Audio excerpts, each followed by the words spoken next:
yung init, yung ulan, talaga yung weather natin, yung klima natin dito is talagang saktong-sakto para sa pagtatanim ng kape. Actually, more than 100 seeds yung natanim natin last year. And ito yung iniwan namin sa bahay.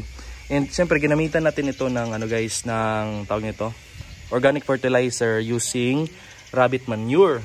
Yan, kung may nakikita kayo diyan mga rabbit manure. Rabbit manure po yung yung nilagay nating organic na fertilizer. So yung sa tinaniman natin na na area ng mga kape last year is hindi pa ako nakabisita this month, pero hopefully makaka-visit tayo para may pakita ko sa inyo kung gaano nakalaki at kung ano na yung status ng coffee arabica na tinanim natin. Yan. Sa susunod po is gagawa po kami ng video kung paano namin ito napalaki at naitanim ng maayos. Ayan guys.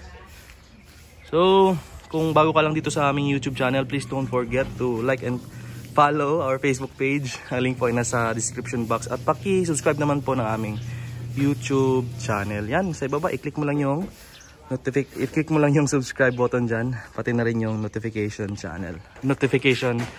button.